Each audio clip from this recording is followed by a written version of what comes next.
Welcome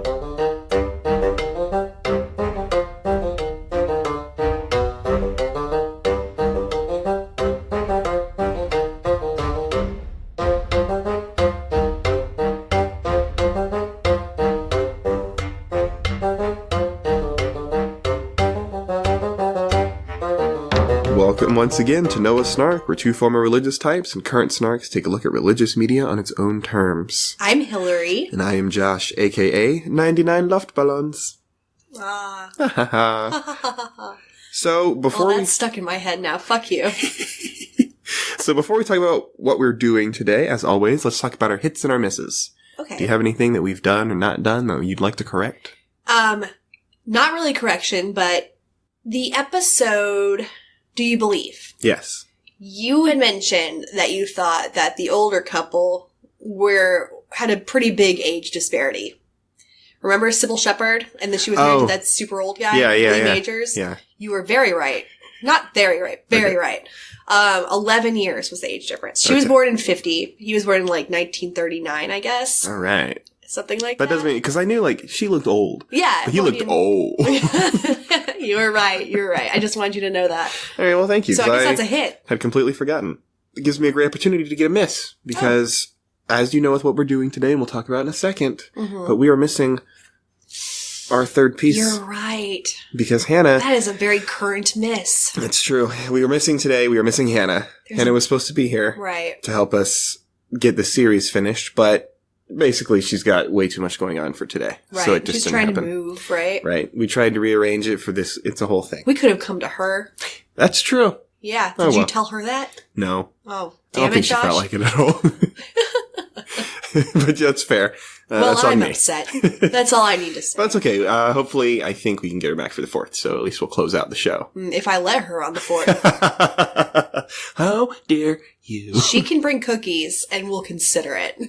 She's the one who likes baking, right? That's true. Yeah. Actually started a baking Instagram. Amazing.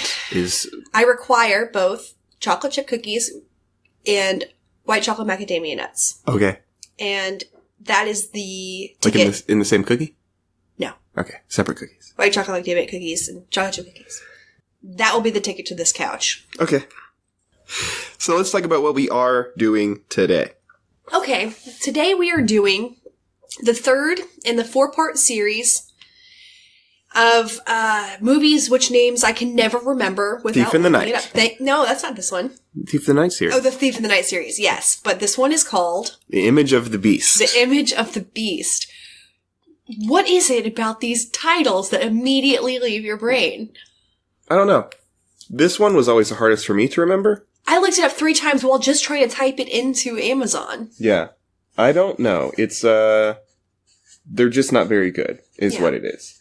But the next one is called Prodigal Planet, and that one has been stuck in my head since I first saw it. You've been mentioning it since we started the series. Also, it's alliterative. That makes it helpful. That's true. Yeah. That's actually, fun fact, why a lot of Marvel characters, especially made by Stan Lee, are named alliterative things. Because he can't remember names. Right. Oh, is it for him specifically? It's him specifically. Like, he couldn't remember the names of his own characters. Yeah. So he went with Peter Parker, Bruce Banner, Reed Richards. I noticed, yeah. Clark Kent. A different guy, but... Well, right. But, no, I'm just talking about superheroes in general. There's a lot of... Yeah. Right. But most of the Sue Storm, like, name a Stan Lee character, it's probably alliterative. Because he just can't keep track of it otherwise. Even as a young man, I guess. Although he was like 40. Right. All right. As always, we're going to talk about, this Thief in the Night series. We're on to the 3rd movie out of 4, like you mentioned. Mm-hmm. Let's describe it in 1 sentence. Okay, fuck. You weren't ready again? Why am I not ready? What, Josh? Well, let me tell you what mine is. Okay. Maybe this will help. My 1 sentence is, amp up the boring, but increase the props, and then you close it all with the weirdest bit of triumph in the history of humanity. Oh my god, you're right. Yeah, actually, we don't need to do this episode. That's a perfect summary. All right. And that's it, guys. Thanks for listening. You will get no context for anything. All right. Do you have one? Or it doesn't inspire anything, but you nailed it. Okay. So, as the movie begins, we start with text, which has proved to be pretty normal for this series of movies. And basically, the book of Revelation describes a time to come of great tribulation, and the makers of this film hope that after experiencing the movie, you will seriously consider what Jesus says in his word and reconsider your sinful life. Mm-hmm. So right away, it's obvious that production values have increased. And part of that is because there's an actual production company. Oh. Like right in the beginning, you're just like, a production of whatever thing. Oh, that's where I start fast forwarding. Because the opening credits, Josh, went for about 3.5 to 4 minutes. I actually wrote down that they were too damn long. Yeah. And then my actual notes are, my back hurts. I'm getting old. I should probably watch Skull Island. Because these are the things I think about when I'm forced to watch credits. I kept thinking, don't play solitaire. Don't play solitaire. Don't play solitaire. But you played pinball instead. Damn it. It's a pinball game you can play on your phone. Oh, of course, it's everything you play on your phone. Oh, yeah. I was thinking like a computer because I do my notes on a computer. And I had solitaire on my phone, and I was just like staring at it. I ended up playing it by the end. Yeah. But we open the movie proper at a grocery store. And the wife in this couple appears to be preggers. Mm-hmm. But they come across a book called Computer Prophecies and add it to their collection of stuff for the day. And Kathy talks about her 3-week due date. Kathy is the wife in this scenario, if you weren't aware. The woman checking them out is Patty from the previous movies, the previous 2. And they talk about that Computer Prophecies book. According to Patty, it's a religious book about According to Patty, it's a religious book about people that worship computers. Molly, stop rubbing me. It's very distracting. She's underneath me. I can see your little head. And she's like rubbing her head. She wants some love today. She does, but just like, get over here and get pets, you dummy. Stop rubbing my hands. Apparently, the Computer Prophecies book is quite scary. It's freaking people out. And the husband in this scenario, since there's Patty and Kathy and her husband, tells them that scaring people is necessary sometimes, because otherwise people may find themselves in the tribulation, still alive and scared to death. Yeah, that guy, the way he talks, and what he's talking about, I just want to snap his bra strap. It's like fucking dweeb. Yeah, put a kick me sign on the back of his shirt. And your name is sewed into your underwear, isn't it? Yeah, oh my god, yes. Exactly that. But, yeah, he does that like sort of a, actually, ladies, the thing you have to be aware of. Yes. But he's also talking down to them at the same time. He's condescending to them while also being a moron. Yeah, which is the most frustrating. It's really strange. I guess that's literally mansplaining, huh? It is actually, yes, probably. Except for neither of these women seem to know that much about it. Was it actually his wife, like, in technology? Yeah, she worked in computers. Yeah, like, she's a computer analyst, I think? Something like that. Or a programmer? Like, she knows computers. But honestly, the way they talk about technology in this movie is embarrassing. Yeah. We'll get to it. Oh, yeah. It's going to get worse. But point is, Kathy is interested in reading it because she thinks it'll be fun. And she agrees with Patty that all this prophecy stuff is pretty hard to believe. But her husband is emphatic that they better open their minds and their hearts or they're in for a real rude awakening. God, I hate that the men in this movie are actually right in this movie. Because in reality, that guy... Ugh. Thanks for pointing out. I was going to say, when we were talking earlier about the husband, that he also is right. So, like... He's right in the context of this movie. Right, so they justify him being... So are several other men later on. Yeah, basically, are women right about anything? No, not in this movie, no. Like in any of this series? Not unless they're like the sweet, kind, meek ones who just believe. Man. We are really getting into the gender politics of fucking Thief in the Night here, but... In the 70s. I'm thinking about it, yeah. But I'm thinking, like, there's not a woman in these movies who is on the right side of things. Even Patty, who we'll learn soon. Mm-hmm. We'll get there. Yeah. Like, she's our main character. It's the short-haired mousy one, right? She was the... With the bob. By that I mean short hair, like... Wasn't she the traitor? Okay, what I'm thinking, the only woman that has any kind of redeeming quality is the woman that dies at the end. I'm saying this to you right now. What's her name? In this movie? Yeah. The one who gets to make out with the guy that she just her name is Leslie. Leslie, okay. That's the only... And it's because she's just kind of subservient and just quiet and meek and just believes in Jesus. And wants to be rescued. The first movie had a similar character who got raptured. So she was right, but she's not a character anymore. Right. And she was barely a character in that. But none of the second time she showed up on the movie, you're like, who the fuck is this? Right. But none of the women who think for themselves are on the right side of anything. Okay. That's right. So we now cut to the end scene of the last movie, with Patty being taken to the guillotine. If you didn't hear the last episode, you should probably do that. But basically, She's refused to participate in the Unite World Order. Right, she does not get that mark. Yeah, the one world government that's going to take it over. She doesn't get her mark of the beast. So now she's going to get executed. And she yells at her betrayer from the last movie for her refusal to, she's like, "You belong in a bottomless pit of hell." And the traitor begs Patty one more time to just take the mark and join the new world. Please, Patty, just take the mark. She doesn't. "I don't want to see you throw your life away like my sister just did." Fluffy hair Minnie Mouse. Yeah. So as Patty Jo Myers, we learn her name, is taken to the guillotine, she is given one final chance to renounce her faith and her God, just as a storm begins. Mm-hmm. Of course, Patty says nothing because she is hard and true. And she's prepared for execution just as a storm cloud gathers. And, you get to see, lightning start to form. Right. And she's prepared for execution by facing up towards the guillotine blade, which is not how you guillotine. I mean, does it matter? It does. Does it? I don't know why. Presumably, I would guess your head falls cleaner. Though, I don't know. Yeah, maybe. I feel like because your head will fall, your natural position. I don't know. That's just not how it's done. It's not how you normally see it, but... Right, and also, I think because there's, a humanity issue with it, it's like... Well, yeah, but they're not humane. Yeah, but, they're choosing a semi-humane way of, a believed to be humane way of execution. Yeah. But then warping it. To make it worse. And I know it's just because of the, how the scene plays out. Mm-hmm. They couldn't come up with an alternative, but... Yeah, that's true. Right. It wouldn't have worked if she was on her No, but the whole time I'm thinking, you created this issue so that it could be an issue. Man, if that's not true, this fucking movie. I've got so much to say about this I can't wait till we get to one specific part, but yes. Alright, so... I also want to clarify, as we talked about last time as well, I know the word is... guillotine. It's guillotine. It's guillotine. We know this. We talked about it. I don't remember this. It was jokes we told last time. It was stupid. Were they funny? Not really. The question was guillotine. Yeah. And so I went with guillotine to piss off everyone else. Beautiful. Let's just go a hard left. Yeah, so it's guillotine. But they say guillotine in the movie, so I guess we should just call it guillotine. Yeah, well, we're Americans, we don't have time for... Guillotine. These are freedom fries. It's a guillotine? And this is a guillotine. That's right. So just as the guillotine should fall, an earthquake begins, and Patty... all the bad guys run away because there's an earthquake and the earth literally splits. Right. And then Patty finally starts to call out and says that she's changed her mind and she'll turn on Jesus and she'll take the mark. But... here's the thing we don't know at this point. This is a cautionary tale, because Patty has decided to join with the Antichrist in her last possible moment, and she sort of tries to get out of the machine, the little strap that she's in to try to release her, but we see the little release, the blade release sort of twitch. It was wobble. The fact that the earthquake didn't make it go. But anyway, also she's strapped down across her chest in a way that I think would be pretty easy for her to... I was thinking that you could either easily sit up.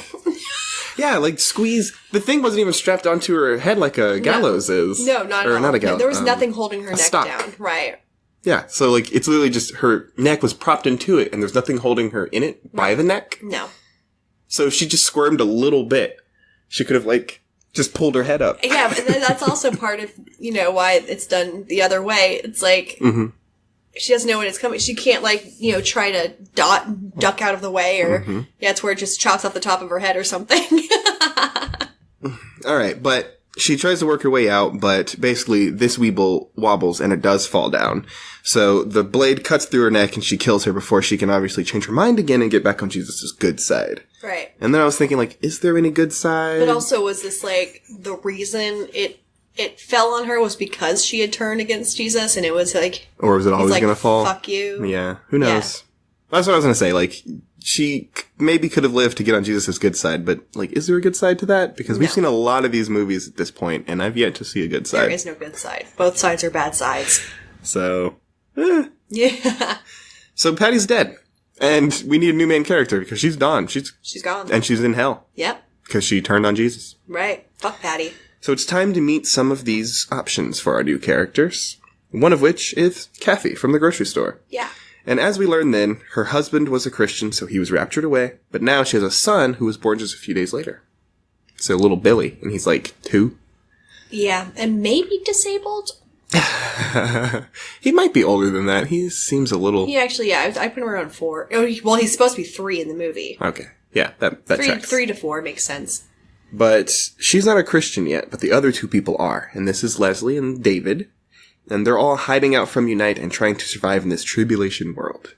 Now, at the beginning of this movie, when you see these 3 new characters, Patty just died, who did you think was going to be the new main character? I did not think about it for a second. You did not care at all. Not at all, no.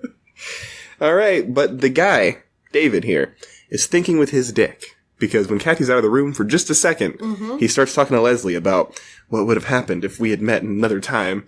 I'm just like, shut up, dude.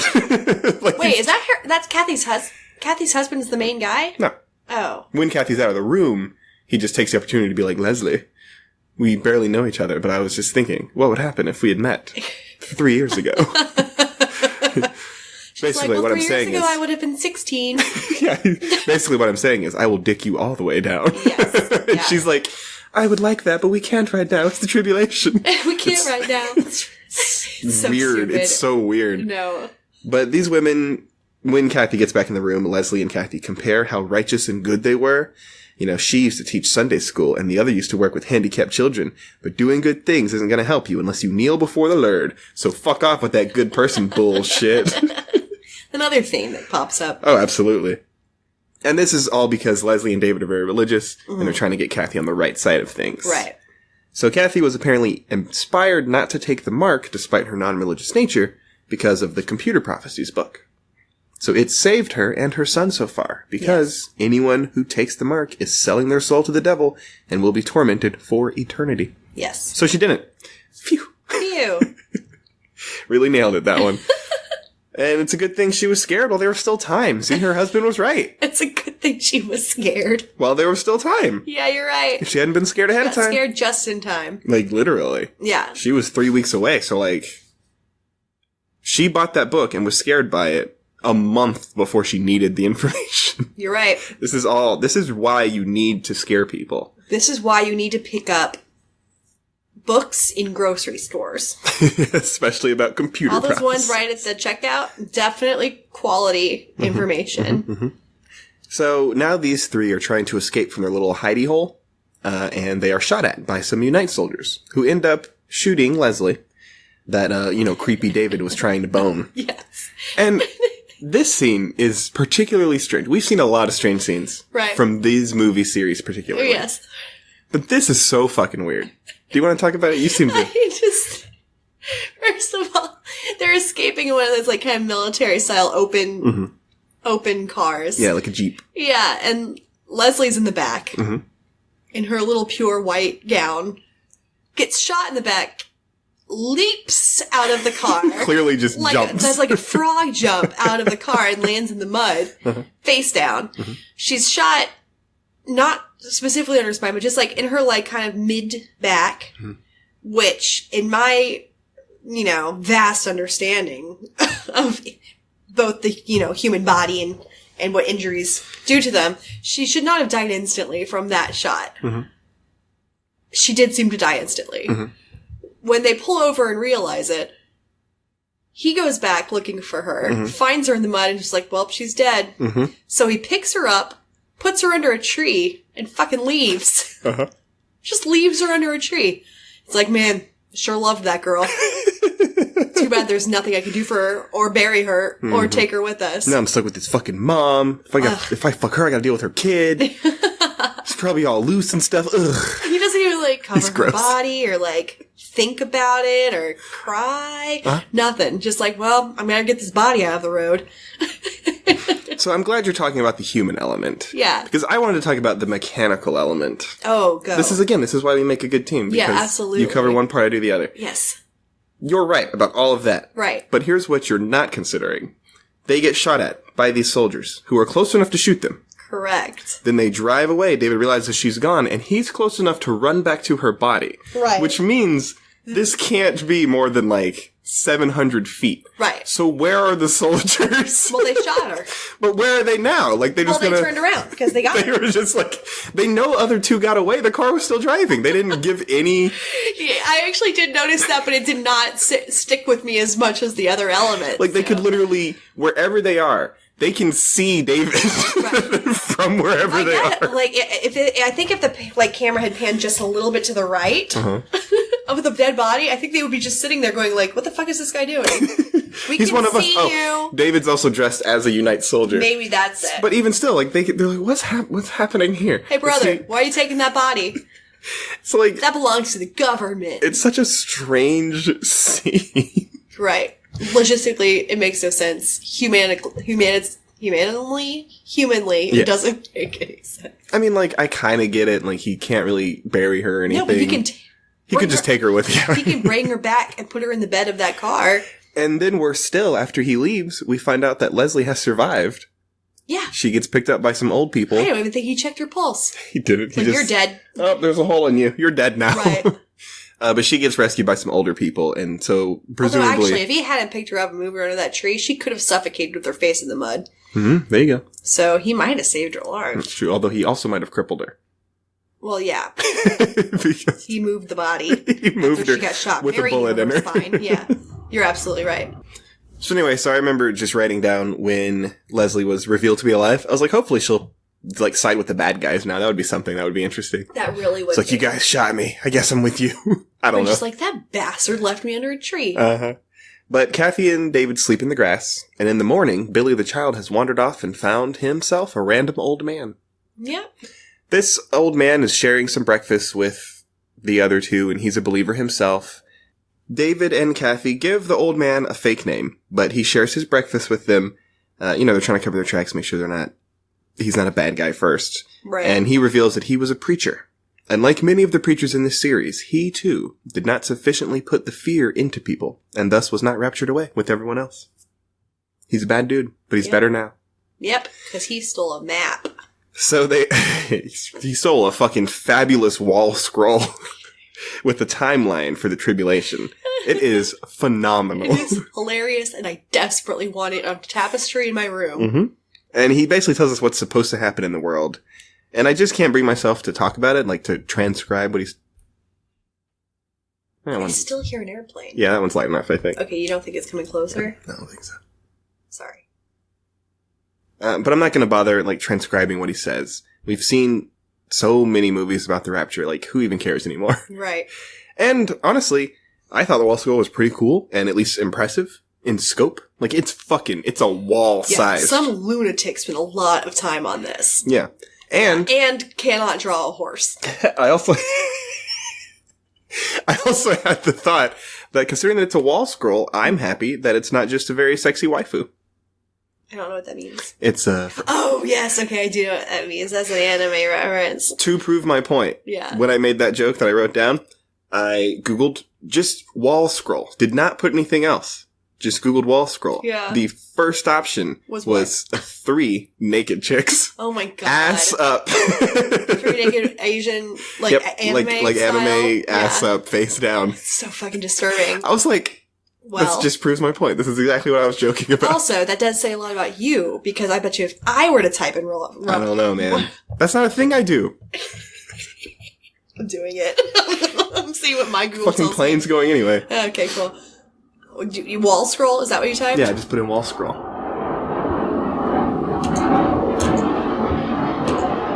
Images. I got the same one. One of them's wearing a witch hat. Is it this? Yeah, this is the one. Yeah. Just fucking ready for it, I guess. Ridiculous. Oh, look. Here's a One Piece wall scroll. It's the same fucking thing. It's ridiculous. Oh. Except there's 9 of them. Man. I guess they have underwear on. That's nice. Not all of them. Not all the ones I'm looking at. Well, in this one. Okay. It's still gross. Thongs, which don't really count as underwear. Yeah, it's still gross. But yeah, that's the one. That's hilarious. I take it back. You're not a perv. I want to put it on the record that you checked my work and you saw the same thing. It is not me. You're still pure of heart. Uh-huh. Because I considered that, and I was like, no, that's not really my internet history. That's not what I do. I'm not a big porn guy. I don't know. Especially that kind. Yeah, it's not my thing. Embarrassing. No, it's not so much a sex judgment. Positivity. Sorry, everybody. It's not really a judgment of that. It's a judgment of a wall scroll. Like, right. You can like all the porn you like. Just don't buy it and put it on your walls. That's weird. Yeah. Yeah. If you have to keep it in a little... If you're a guy in college... This is not how you get ladies. This is not how you should live your life. This is not. If you want to buy a wall scroll for your own entertainment, you put it in like... Masturbate, whatever you want to. Yeah, but put it in a bin or keep it in your closet. Keep it locked up safe inside your dark, dark soul. Don't put it on your wall. This is not the thing to do. Alright, so we're done with the wall scroll, and we find out that David proposes a plan to Kathy. He knows how to make a counterfeit mark that they can wear on their wrists or hands or head that'll let them pass for normies while I've been still saying this for so long. I feel like I don't. Well, did I ever say it out loud? I think you did. The first one, maybe second one. Yeah, that'd be my first. It's like someone just make a fake one. Just make a fake one. But this one will also scan, which is important because that's the hard part, really. Right. But David's a genius, and he's already figured out how to do it. He has the mark that works properly. They just need a little setup and some equipment to actually get it done. So they need to set up proper bank accounts, and they need to get their numbers into the bank account system if it's ever going to truly work. But the point is, it's just mechanical at this point. He does have it figured out. Right. And it's funny because he's a computer guy too. Right. And Kathy's a computer person, so you'd figure like they could work together. Yeah. But really... Yeah. It turns out both of them just know how to use a calculator. Nah. Well, the thing is, I would assume, because he has this idea, he's like a fake screen, he's like, I figured this part of it out, I just need to do this. If it's me, Kathy's already been a computer, like she's a data analyst or something. Yeah. Like maybe she's like, oh, well, you know what? It's fate that they met each other. Right, like I can do this part of it because you can't do, you know? Right. But no, it's just, I've already figured it out. I just need to go to the bank. It's like, man. No. I gave the first of this movie credit for doing like a somewhat clever snake metaphor. Like they wrote a snake into the story so they can use a snake metaphor to convince him about the Jesus thing. Holy crap, I don't remember that. It's fine. Okay. The point is, they made a contrived situation, but they used it. You're right. This time they have a contrived situation where there are two computer people. Right. And don't even bother caring about it. It's like, she's a woman. Who gives a shit? She says she worked with computers, but I don't trust it. She's a girl. She may do computers, but not as good as him. Instead, they have a stupid argument about the morality of using a counterfeit mark. It's like, aren't you lying? He's like, shut up. Well, no, I think she's worried that, like, even the fake one is kind of like saying, denouncing God or whatever. But she's also still on the fence about whether she believes. So David says that he's not going to just sit around and let Satan overtake the world, and the use of the counterfeit mark will allow him and other Christians to join the fight against the Prince of Darkness or whatever. Yeah, I guess working from the inside is This is also related to the conversation with the preacher about what's going to happen. Basically, Satan's going to take over the world as the Antichrist, which again, we've seen. Yes. So once they get to town, because they're going into town, the soldier that shot Leslie notices them. And he follows them into one of the corporate churches that pepper America now. Yeah. Like, church is just corporate America. Right. And I had to say, like, by far, this is the closest thing to accurate that this series has gotten so far. About the corporate element? Just the fact that in America we worship corporations. Oh, 100%. It's like... I guess we did then, and we do now. And like, I hate it very much. You got me now. There's not churches for it, but... It's the same thing. Churches are capitalist. They're a part of it.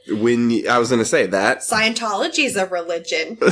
And honestly, churches are corporate. Mm-hmm. Like, evangelicals vote Republican almost always. Mm-hmm. Republicans are obviously more, though not necessarily betterly, corporate. Yeah. Like, yeah, churches are corporate. Sorry. No, it's true. They're businesses. They're businesses at best, and they support terrible things. Yeah. And so this movie did at least get some prophecy, right? In that we're going to turn towards worshiping money.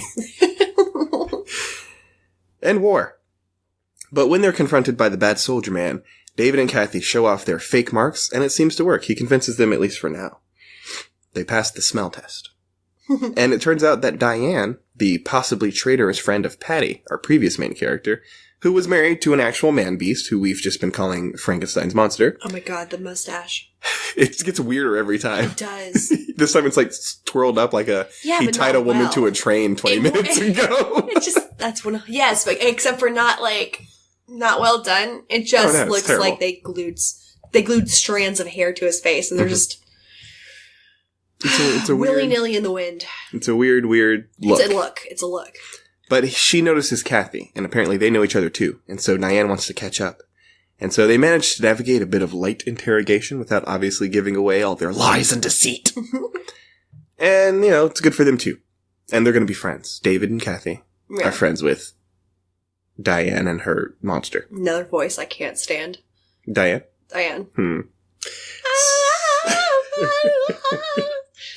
But now we get an explanation of the Antichrist taking over the world by being a charismatic figure amid the chaos and war of this period. And I'm severely short in this conversation, and that's because it sucks. Yeah. And we've seen it all before. But this is going to be Brother Christopher, who we will not meet, but we will hear about. We meet him later. Is he in the movie? Isn't he the one on the weird throne with the drawer underneath it? The gold throne at the end? Maybe. Yeah, that's probably him. Yeah, that's probably him. Yeah, anyway, go on. Who knows? Who cares? I was going to say, if you need more details about what they're talking about, watch this trash yourself. It's on Amazon Prime. Don't do it, but, that is the only way to know, because we're not going to tell you. It's also on YouTube, so... Is it? I looked for it on YouTube. No, I didn't. Never mind. At least the first. They were a few years ago. I just assume nothing's changed. But news reports tell us that all that the preachers told them about has come to pass, as war breaks out, and Brother Christopher is killed in some conflict, and the sadness of the whole world is palpable. And what we know, however, is he's the Antichrist, so we'll be seeing him again real soon. Mm-hmm. Frankenstein's monster and Diane make David, and not Kathy, and offer to work with him in the Believers Underground Movement Squad. Right. Special agents for Unite who hunt and catch Christians. The only fair thing here is that he assumes that Kathy's not a part of, because dude man, David is wearing the whole uniform and everything. Yeah. There's no reason Monster Man would assume that she was capable of anything either. That's true. I guess he doesn't know that she's into computers. So. No, she works with him, I think. Does she? Yeah. At the end. Oh, right. Okay. All right. So, cool. I don't know. Why not the lady? Because this is the 70s, I guess. Or the early 80s, or whatever year it is. It's the 70s. It has to be, right? Did you see what year this one was made? I don't know. I did not. Whatever. I think it's 81. Really? I think so. Oof. Yeah, the 70s did leak into the 80s a little bit. I could be wrong. I think maybe I don't know. Yeah. I can look it up. I'm not going to. I'm not going to. But we're going to call the Believers Underground Movement Squad BUMS. That's what Kathy does. She points out that the acronym is BUMS. It's just a hobby she has. It's just a cute thing I do. That's the way she said it, too. She's like, well, that's just it's not a hobby. It's not a hobby. You just acronymize words, yeah. Right. You notice acronyms. Congratulations. It's kind of weird that we didn't. We spelled BUMS. Fun fact about the actual military. Yeah. It is a known fact that in military, like in presentations and stuff, when they're naming things, they intentionally backronym things to make them cool. That doesn't surprise me whatsoever. And they're trying to, stop them from doing it, but they won't stop. Men. It's a man thing to do. So that's how you get hammer and... Laser! You get Operation Laser, and it's, so convoluted. And you're like, why did you have to go with... Just call it fucking Operation OP. Yeah. We could have done this with 2 letters. It's like, no, this spells laser. Operation 1. Operation 2. Yeah, what are you doing? The movie's half over, and I'm exhausted. But now we get a news report that tells us that Brother Christopher is alive after all, having been healed through some unknown miracle.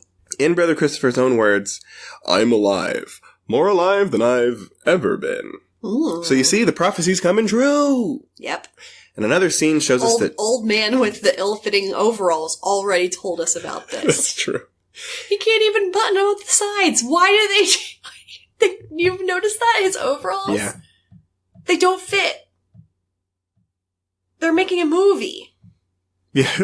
Whatever, man. They don't care. They just found this guy on the street and he was like, can you read? Great, you're in this movie. Can you at least memorize the script we read to you? Yeah.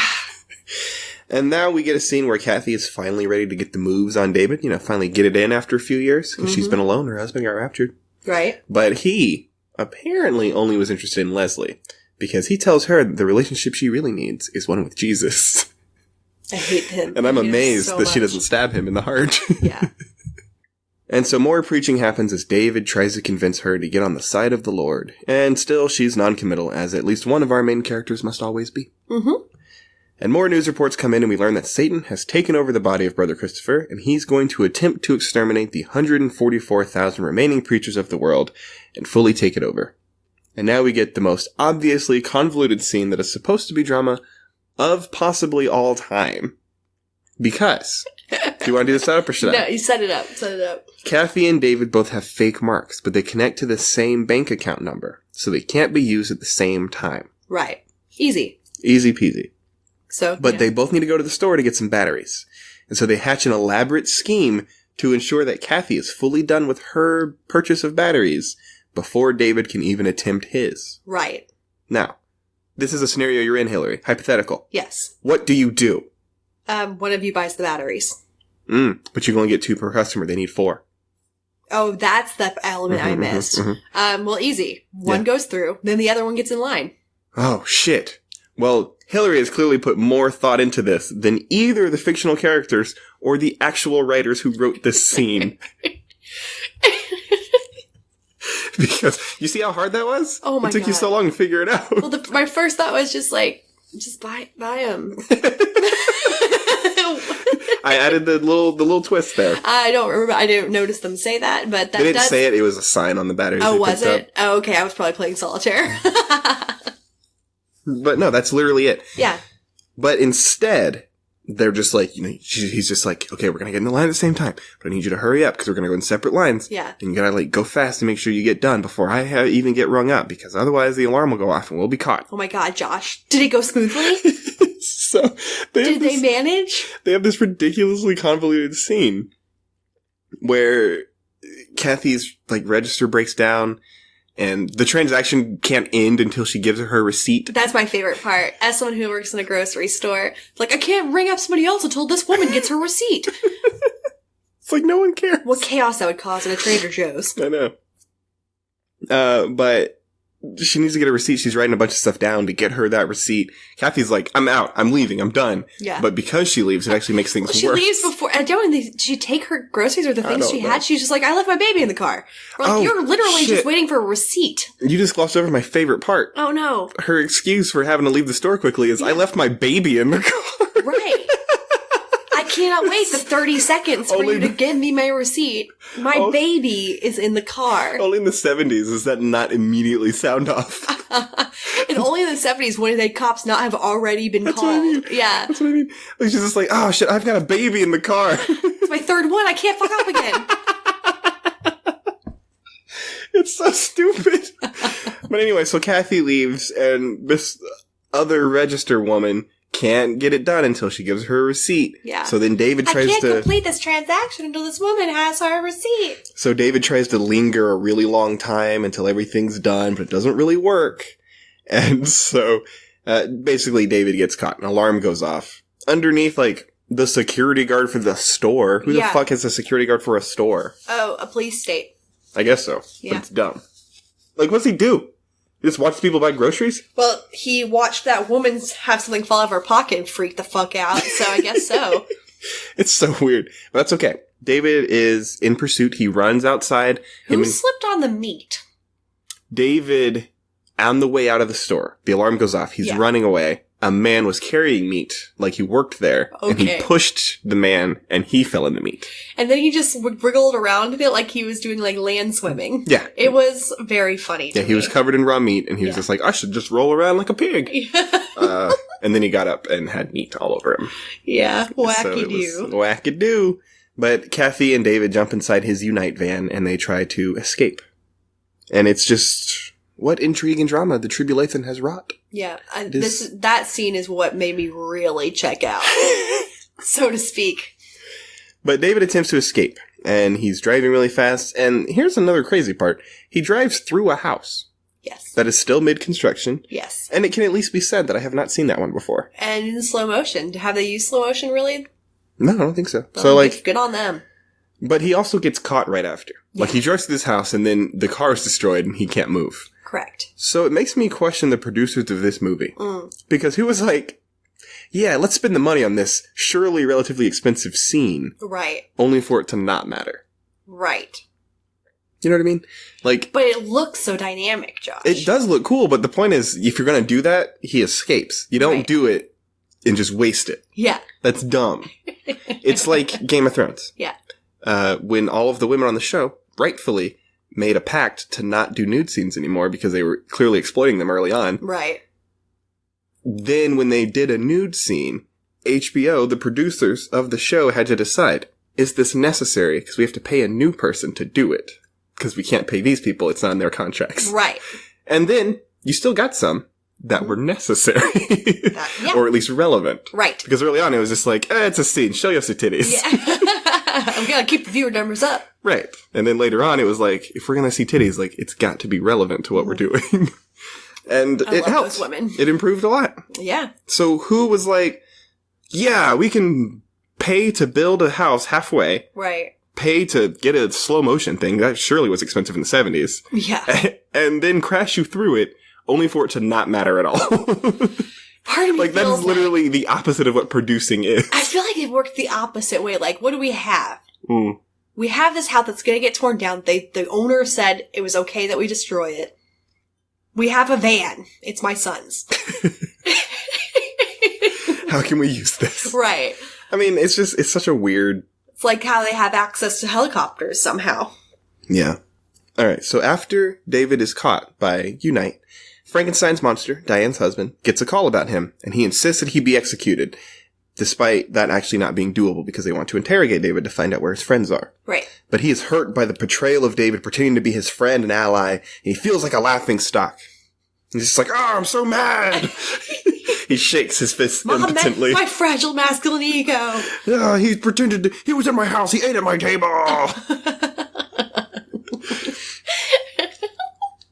I wish his mustache was able to... If he was Tom Solariak?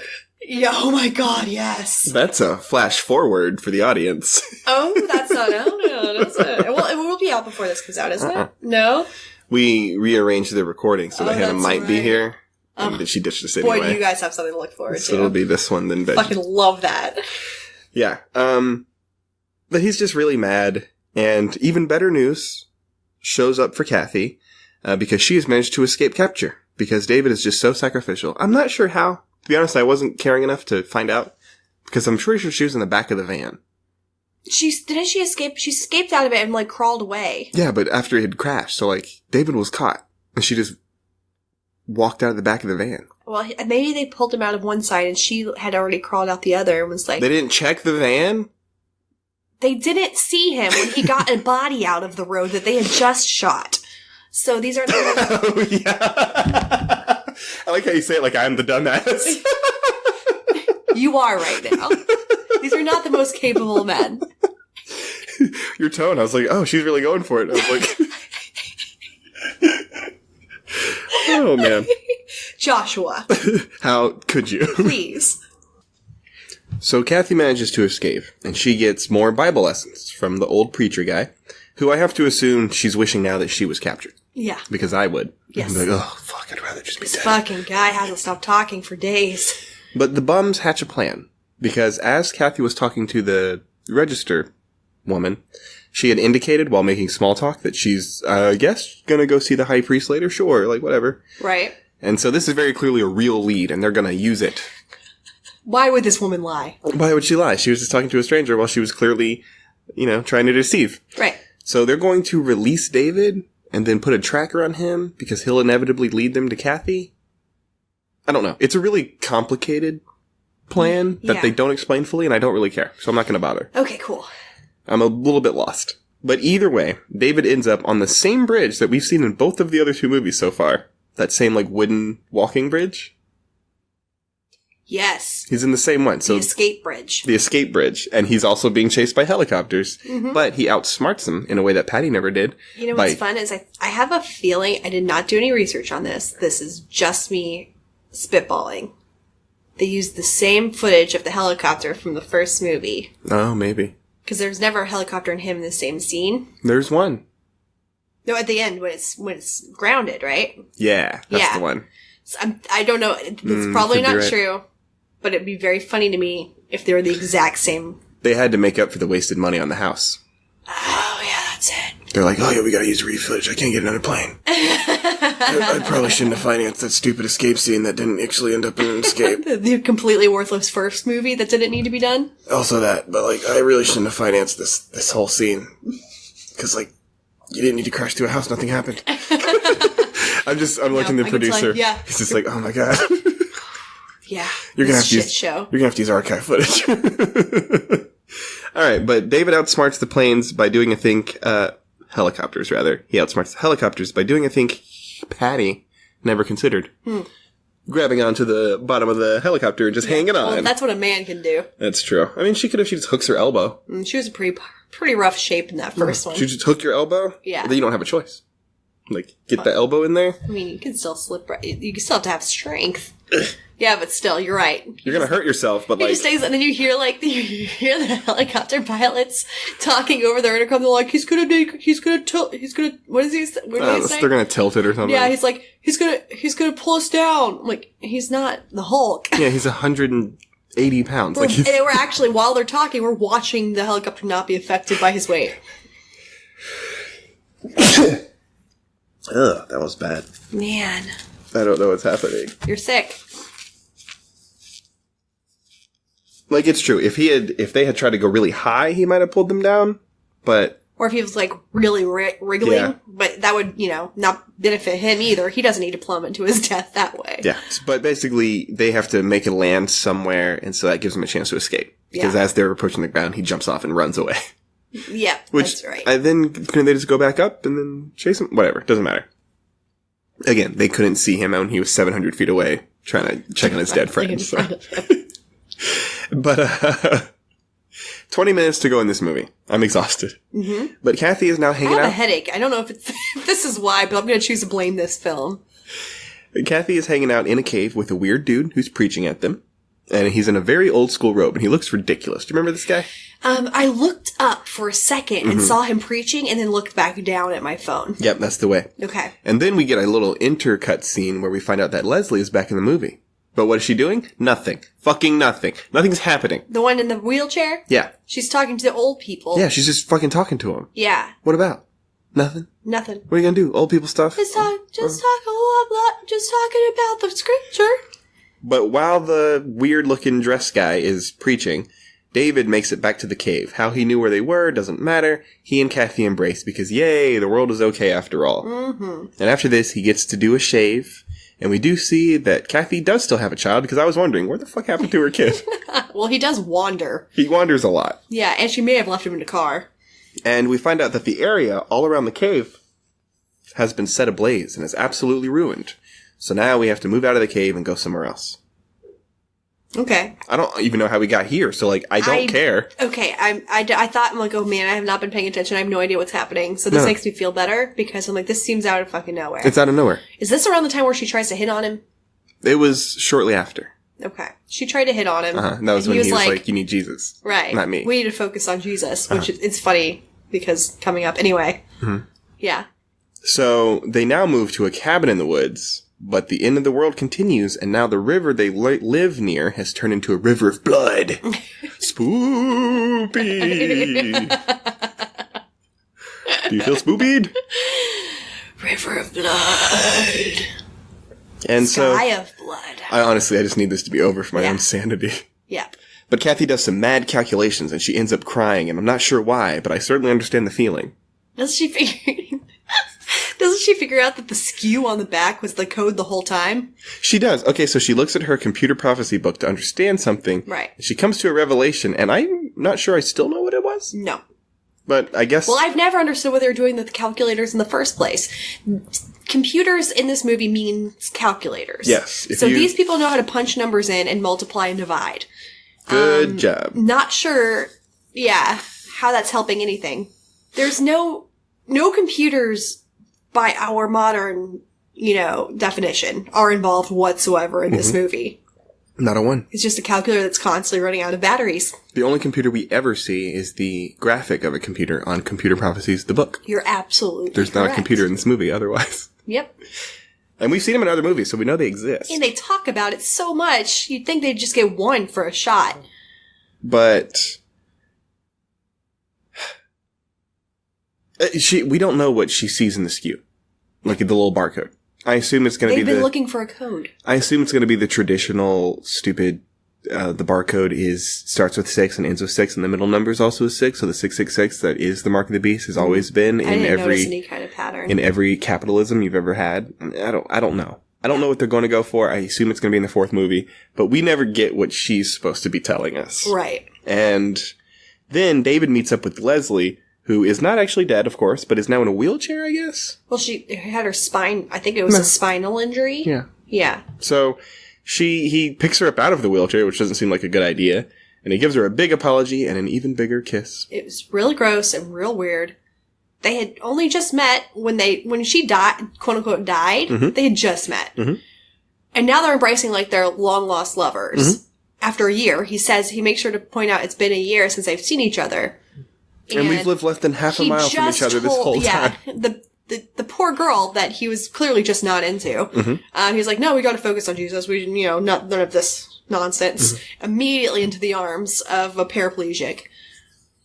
Yeah, it's very strange. But the point is, they're here together for some reason, and they're meeting an important contact. But it turns out that this is the traitor from the second movie who had turned on Penny, and the evil soldier who had almost killed Leslie earlier. Right.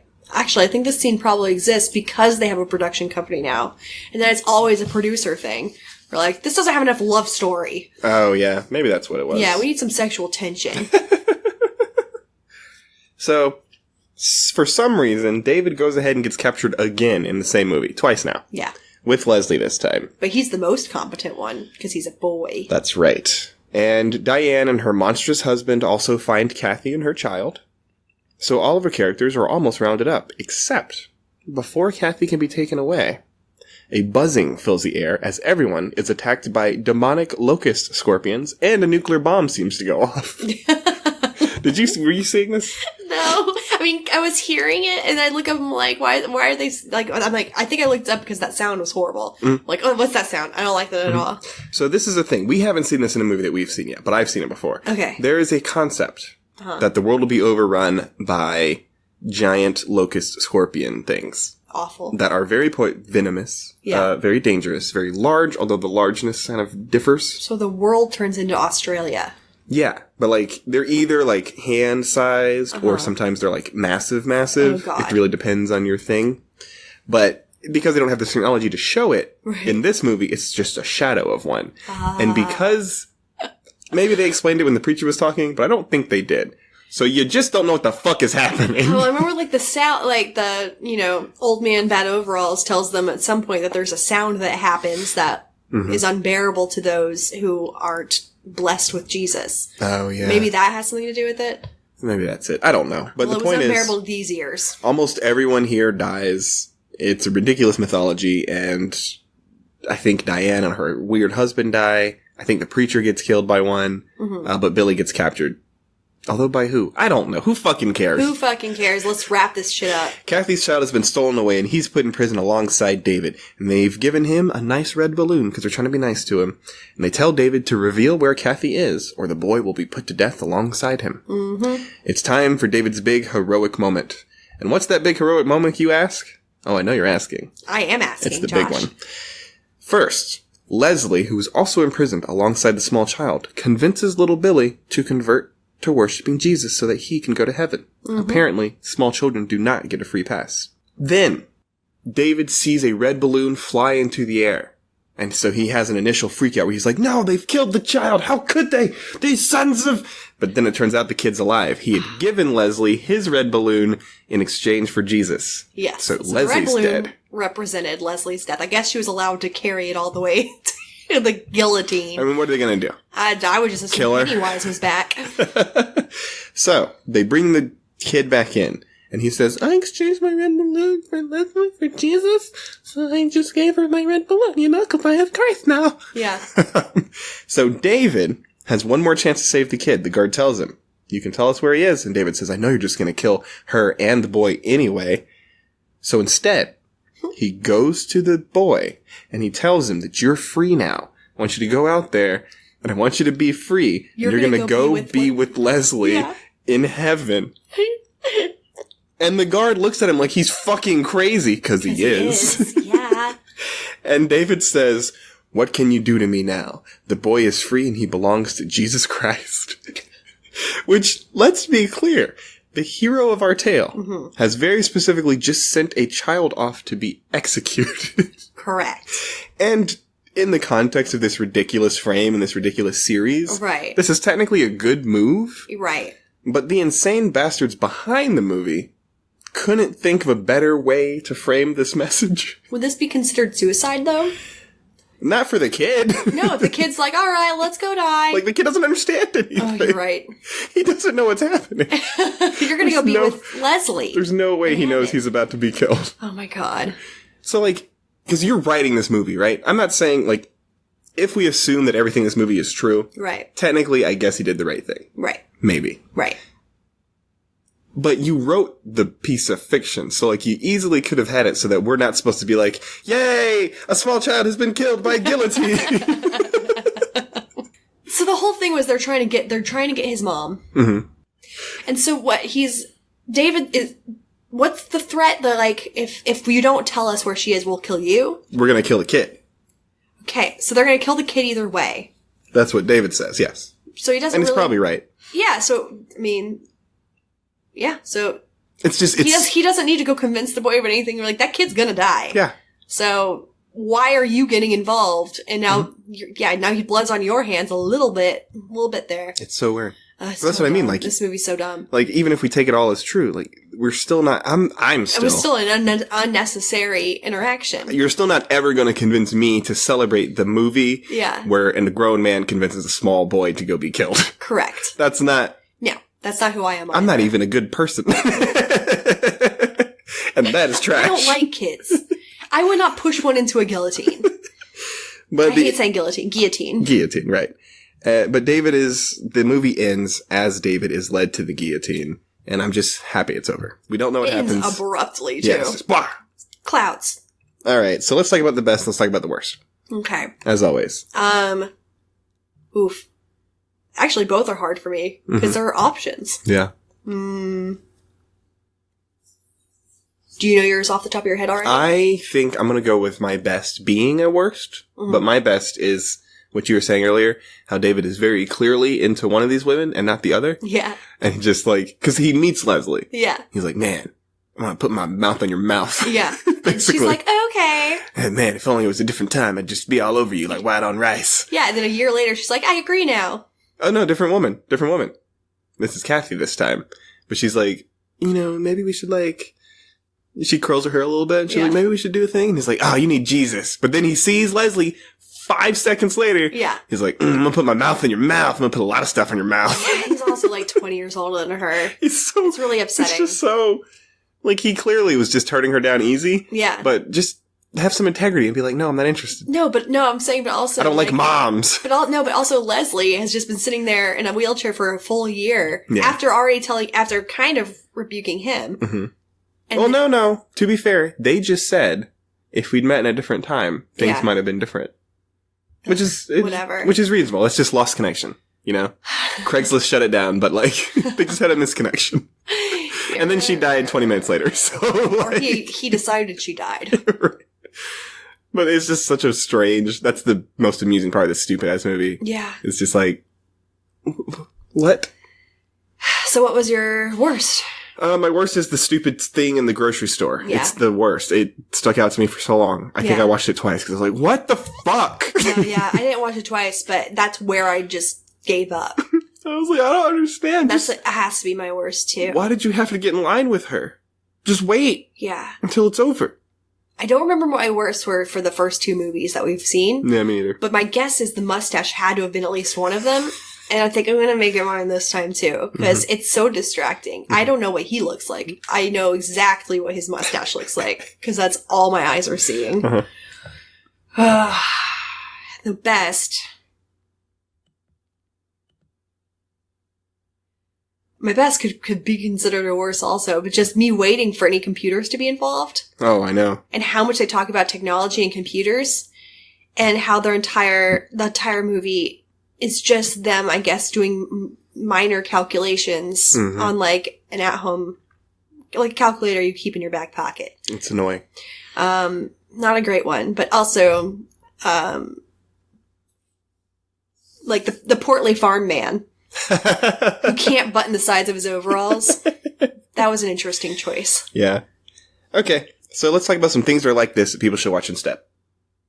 I thought of a movie, because I was trying to say, like, what can be related to this movie? Uh-huh. And I was like, what movie is the death of a child a triumph? Oh, that's a very good one to go with. Donnie Darko.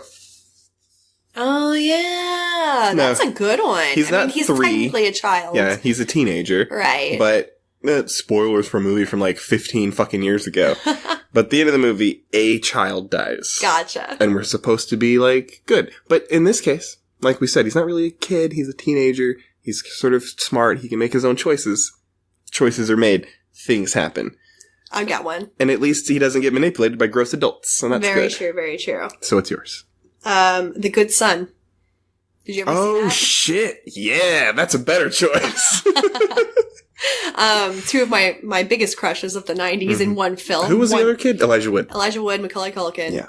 I need to see that again. I like how I said who's the other kid, as though you know who the first one I was thinking of was. I did know who the first one you were thinking of was. You did answer Elijah Wood first. Yeah. Yeah, I was thinking of Macaulay Culkin, obviously. Right, obviously. He was the bad guy, right? He was. Yeah. I saw that movie recently. Like Elijah, I feel like he's been making up for always being cast as the best kid by only doing really weird ass, like, horror movies and shit. Mm-hmm.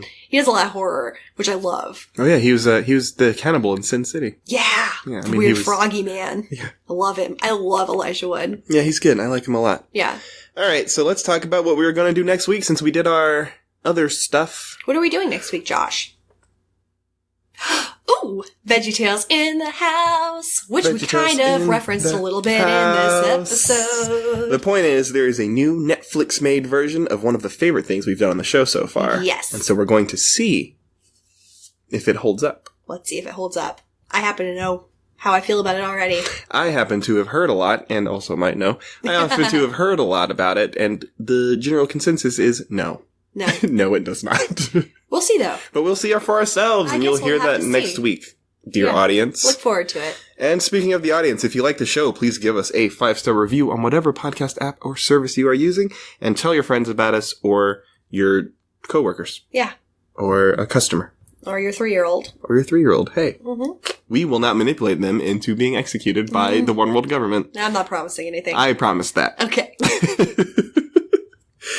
And all the links to everything are in the description of this episode. That includes the website where you can go and send us a comment or a question so that we can do a mailbag. Yeah. Is there anything you want to add before we're over? I don't think so. I'm in a hurry because I am exhausted of doing this episode. It has been a nightmare to record. You've been here the whole time. You can confirm. I can. I will have edited it out, but just so you know, there were a lot of sniffles and a whole lot of airplanes. It's a pain in the ass.